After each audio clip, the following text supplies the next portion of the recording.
Good afternoon. Sorry to keep you waiting, and thank you for your quick response. I have two major items to talk about today, and I think what I'd like to do is separate them in terms of the Q&A portion. So first I'm going to talk about the announcement earlier today by the school district and the SRC with regard to their budget and five-year plan. Take questions after a relatively brief statement. Excuse me. And then I'll move to the second matter for today. I'm joined by the Chief Education Officer, Lori Shore, who's also an executive advisor at the School District of Philadelphia. The school district budget and five-year plan was presented, as you all know, this morning. It's a giant step toward progress and away from financial chaos that we faced last year. I have trust in the new team that's in place at 440 North Broad Street, the school district of the City of Philadelphia. The SRC, headed by Pedro Ramos, and the district's team, headed by Tom Knudsen and Penny Nixon, along with their consultants. They have taken decisive action in recent months that has been needed for a long time. And I believe that they are getting a good handle on their budgetary numbers and the true financial picture of the school district. The numbers are stark, but they are the numbers. The twin goals of this budget and five-year plan are to create a portfolio of high-performing schools where students are safe and can succeed. It's also a system that will be fiscally sustainable. It's estimated by 2014. But make no mistake, the fiscal situation is dire. We can't achieve fiscal stability without radical change. Without change, we face more than a $1.1 billion cumulative deficit in the five-year plan. And where does this projected deficit come from? It would come from not finding efficiencies in transportation, custodial, and maintenance work. It would come from not restraining continued growth in personnel costs, such as wages, health care, and pensions. And it would come from not closing dramatically underutilized school buildings. And quite frankly, in the end, we could not finance these levels of deficits. The system would literally collapse. And so, we must have a long-term fix to the current set of challenges. We can't afford a Band-Aid approach any longer. What will be required of all of us is a shared sacrifice and dramatically new levels of partnership. Indeed, this is a budget and plan for Philadelphia public schools. This new partnership will require the school district and our charter schools working closely together to plan for responsible charter school growth. Our goal is a system of great schools where every child has a quality educational opportunity. The school district has proposed a transformative process. We will live within our means, but this is an approach that demands shared sacrifice. Last year, demonstrating our commitment as a city government to our high-quality schools, we as a city supported the school district with additional funding, including a property tax increase. In all, about $53 million more from the city government. Support for our schools is no less important this year. We need stable, secure, and appropriate funding for public education for the children of our city and for our destiny, our common shared future. That's one reason why we're in the midst of another huge reform effort, and for the first time, creating a fair, equitable, and transparent property assessment system. We all know this system has been, for a long time, profoundly broken. Some property owners have paid more than they should, and some property owners have paid less. We're going to correct this grave problem. Excuse me. And in the process, this city will, for the first time, capture the appreciation in property values that have occurred since the last assessment in 2004. These funds are vital to the proper operation of the city and the school district, which both share, as you well know, in the property tax revenues. This year is a first for the school district to budget under rigorous conditions required by a 5-year plan, similar to the city government. You'll recall that last year, the Commonwealth of Pennsylvania, the City of Philadelphia, and the school district signed a path-breaking education accountability agreement. One part of that document required the creation, for the first time, for the school district, the creation of a 5-year plan. A responsible public entity owes it to its funders and to its customers, the citizens of this city, to engage in this kind of prudent fiscal planning. Budgeting with smoke and mirrors and hope, one-time fixes and the like, is not a sustainable path forward. This proposed budget and 5-year plan has been developed by a team of highly qualified people from the school district and from their consultants, the Boston Consulting Group. Again, the numbers are stark, but this is our reality. We have to move Philadelphia towards uniformly providing high-quality seats in high-quality schools for all of our children, and we have to make this great transformation while bringing the schools into a fiscally sustainable period. This great transformation is without doubt massive in nature and will impact all education, operational, and fiscal systems. As I said in my inaugural address this past January, referring to this transformation, we are committed to creating high-performing schools through the Great Schools Compact. As I said then, reform, restructure, replace. Our children and their parents should expect no less. Excuse me. And so, just as the City of Philadelphia responded to the crisis of the Great Recession with a fiscal plan that required shared sacrifice, from budget cuts and increased revenue to furlough days and pay cuts to senior staff, a similar philosophy must now guide the school district right now.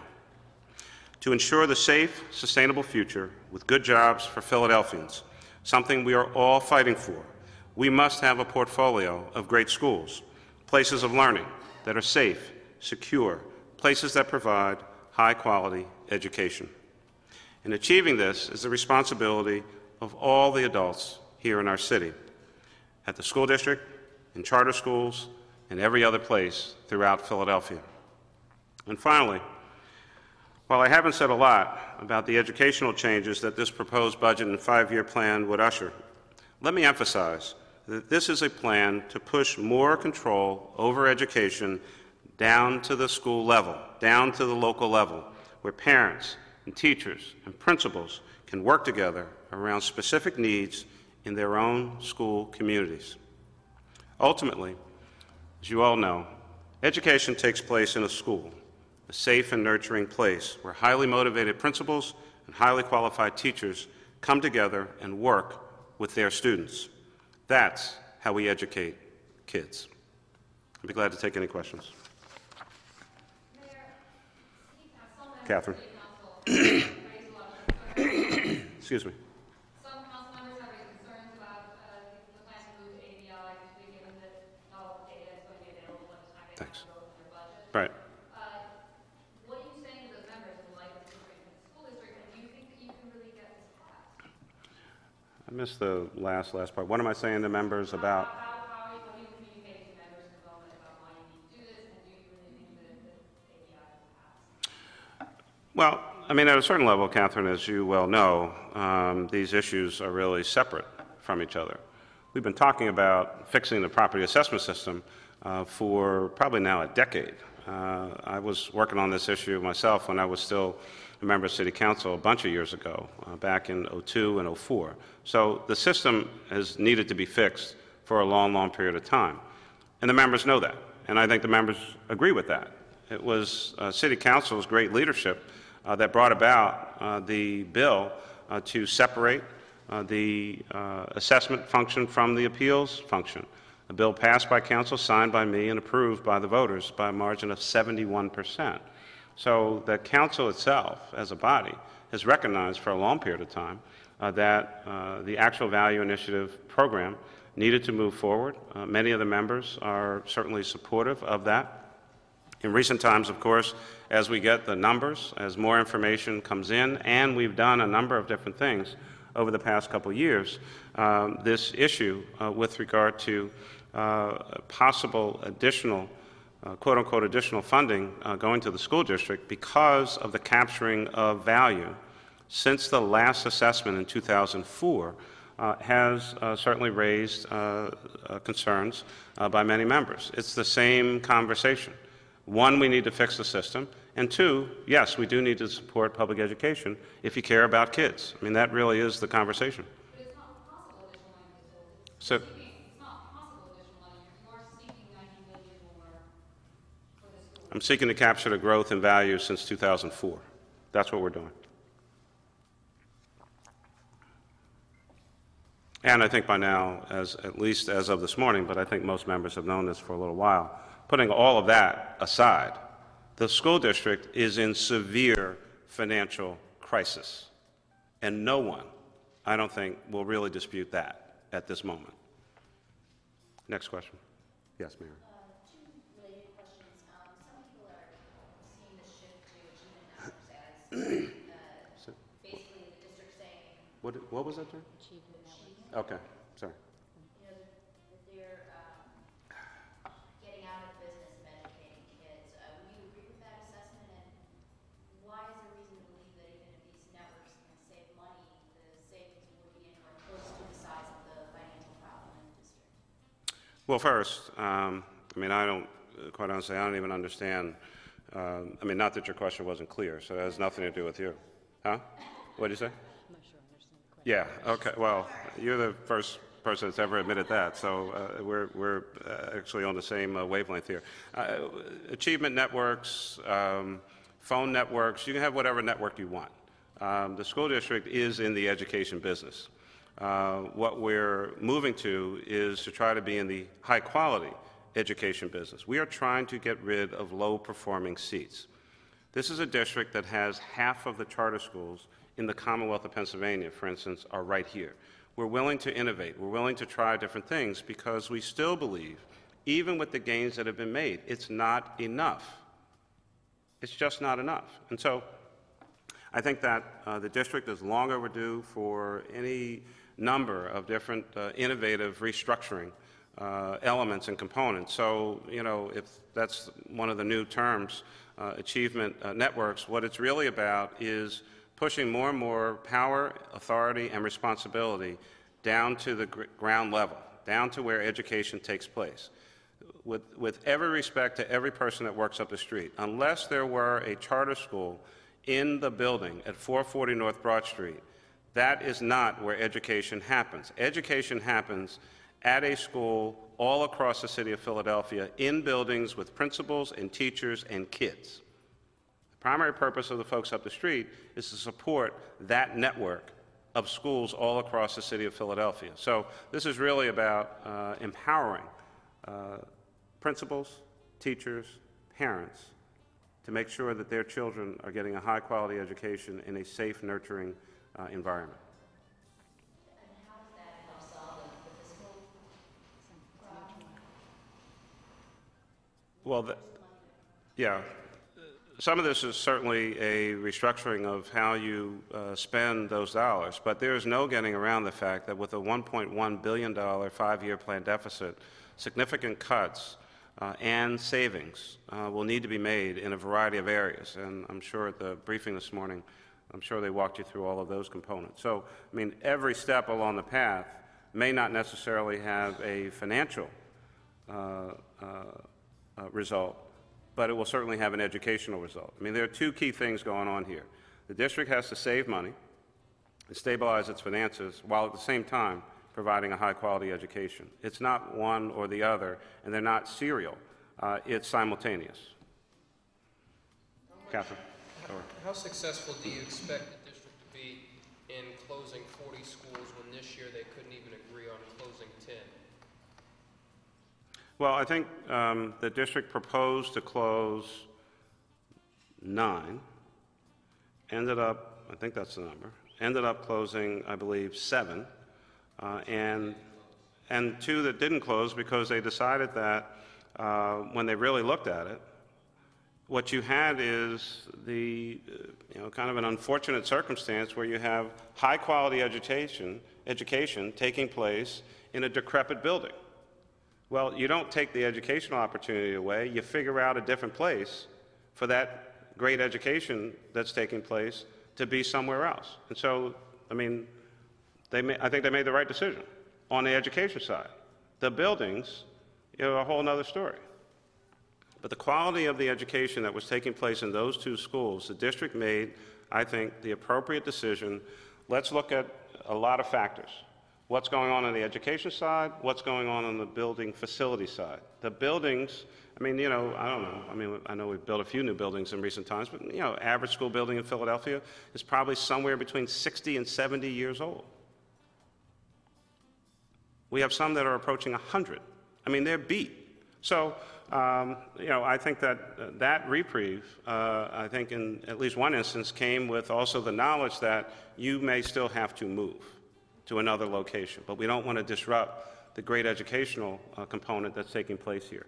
In terms of your question, I think that there are 2 factors that will drive that issue. First and foremost, I think that the School Reform Commission has demonstrated a tremendous amount of responsibility and responsiveness to the community. Just because you put forward a set of buildings, they should not now be criticized for making the right decision by taking 2 off of the list because they further reviewed what was going on.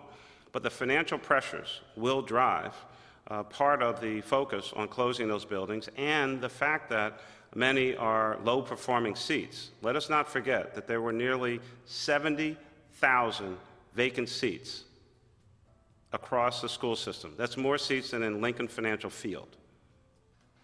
They unfortunately, will need to close a bunch of buildings. And they will go through a process, just like they went through the process for the 8 or 9 buildings that occurred. And in many instances, there was no resistance whatsoever because parents had figured out that their kid was not getting a great education at that location. Right, so my question is, how feasible do you think it is to close that many schools in that period of time? I think that the SRC will be diligent in their work. They will have to do a lot of community meetings and a lot of explaining as to what the system was, what was the due diligence, et cetera, et cetera. But as I said to you, the financial pressure and the need to transform as quickly as possible from low-performing seats to high-performing seats, I think will be driving forces in ultimately doing the right thing. So I think that they will ultimately be successful for however many they decide out of that list that actually need to be closed. Yes, Catherine? Some council members would like to essentially break up the property tax issue and vote separately on the move to ABI and the $90 million additional dollars for the district. What do you say to that motion? What am I to say? I mean, I don't have a vote up in City Council. If the issue comes up, I'm sure we'll have a conversation about it. But I don't know that that changes anything. We need to fix the property assessment system, and we need to support high-quality public education. So I'm not sure what breaking it up does, but if that's on folks' minds, then I'll be glad to have that conversation. About separating the issues, I think. I understood the question. I don't ultimately understand what you get out of doing that. The issues will not go away.